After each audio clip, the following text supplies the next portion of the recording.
50 kg ಇಲ್ಲ. ನಮ್ಮ ಪ್ರಧಾನ ಮಂತ್ರಿಯವ್ರ ಥರ ಡ್ರೆಸ್ ಮಾಡೋ ಹುಚ್ಚು. ಇಷ್ಟೊಂದು ದೊಡ್ಡ ಮನಸ್ಸಿರುವಂಥ ಸಾಧಕರ ಮುಂದೆ ನಾವು ನಿಂತ್ಕೊಳ್ಳೋದಕ್ಕೆ ಹೆಮ್ಮೆ ಪಡ್ತೀನಿ. ನಾನು ಇಲ್ಲಿ ಬರಬೇಕಾದ್ರೆ ಒಂದು ಕಾರ್ಯಕ್ರಮ ಅಂತ ಹೇಳಿದ್ರು. ಅಫ್ಕೋರ್ಸ್ ಇಲ್ಲಿನ ಸ್ನೇಹಿತರು ಕರೆದ ಮೇಲೆ ಹಿಂದೆ ಮುಂದೆ ನಾನು ನೋಡಿಲ್ಲ, ಬರ್ತೀನಿ. ಬಟ್ ಬರ್ತಾ ಬರ್ತಾ ಬರ್ತಾ ಒಳಗಡೆ ಗೇಟ್ ಎಂಟ್ರ್ ಆದ್ಮೇಲೆ ಕಾರ್ಗಳನ್ನ ನೋಡ್ತಾ ಜನಗಳನ್ನ ನೋಡಿದೆ. ಫಸ್ಟಿಗೆ ಅಲ್ಲಿ ಖಾಲಿ ಒಂದು ಚೇರ್ಗಳದಿತ್ತು. ಏನಪ್ಪ ಜನನೇ ಇಲ್ವ ಅನ್ಕೊಂಬಿಟ್ಟೆ. ಫಸ್ಟು ಸೈಲೆಂಟಾಗಿ, ಇದು ಅಭ್ಯಾಸ ಆಗಿದೆ ನಮಗೂ, ಖಾಲಿ ಥಿಯೇಟ್ರ್ಗಳು ನೋಡೇ ಬೆಳ್ಕೊಂಬಂದಿದ್ದು ನಾವು. ಬರ್ತಾ ಬರ್ತಾ ಬರ್ತಾ ಸ್ವಲ್ಪ ಸೌಂಡ್ಗಳು ಸ್ಟಾರ್ಟ್ ಆಯಿತು.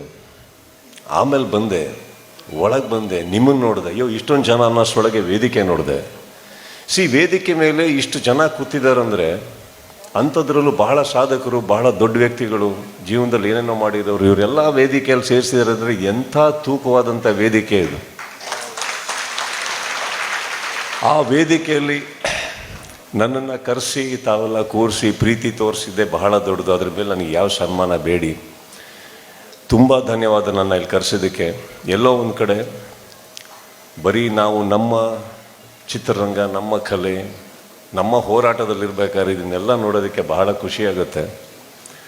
ಎಷ್ಟು ಚಂದ ನಮ್ಮ ಊರು ಅಂತ ಅನಿಸುತ್ತೆ ನಮಗೆ.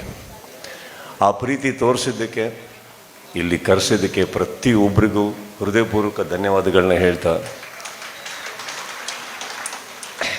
ಪಟ್ಲ ಫೌಂಡೇಶನ್ ಇನ್ನಷ್ಟು ದೊಡ್ಡದ ಮಟ್ಟಿಗೆ ಬೆಳೀಲಿ, ಇನ್ನೂ ತುಂಬ ಜನಕ್ಕೆ ಒಂದು ಆಲದ ಮರವಾಗಿ ಆಲ್ರೆಡಿ ನಿಂತಿದ್ದೆ, ಇನ್ನೂ ದೊಡ್ಡದಾಗಿ ಬೆಳೀಲಿ ಅಂತ ಹೇಳ್ತಾ ಕರೆಸಿದ್ದಕ್ಕೆ ಥ್ಯಾಂಕ್ ಯು. ಪ್ರತಿಯೊಬ್ಬರಿಗೂ ಮತ್ತೊಮ್ಮೆ ಥ್ಯಾಂಕ್ ಯು ಹೇಳ್ತಾ, ಪಟ್ಲ ಅವರೇ ಎಲ್ಲಿದ್ದೀರಿ? ಬನ್ನಿ. ಇವರು ನಮ್ಮ ಮನೆಗೆ ಬಂದಾಗ ಭಾಳ ಒಂದು ಸಿಂಪಲಾಗಿ ಒಂದು ಕುರ್ತಾ ಹಾಕೊಂಬಂದರು. ನಮ್ಮ ಆದರ್ಶ್ ಶೆಟ್ಟಿ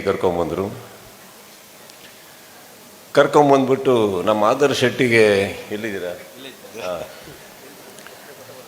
ಇವರಿಗೆ ಸ್ವಲ್ಪ ನಮ್ಮ ಪ್ರಧಾನ ಮಂತ್ರಿಯವ್ರ ಥರ ಡ್ರೆಸ್ ಮಾಡೋ ಹುಚ್ಚು.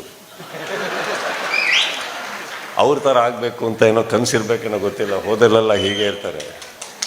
ಇವರೊಟ್ಟಿಗೆ ಇವ್ರು ಬಂದಾಗ ನಾನು ಬಹುಶಃ ಯಾರೋ ಫ್ರೆಂಡ್ ಇರಬೇಕು ಅಂತ ಅಂದ್ಕೊಂಡ್ರು. ಆಮೇಲೆ ಅಲ್ಲಿ ಕೂತ ಮೇಲೆ ಇವ್ರ ಕೆಲಸಗಳನ್ನ ಹೇಳ್ತಾ ಇದ್ರು.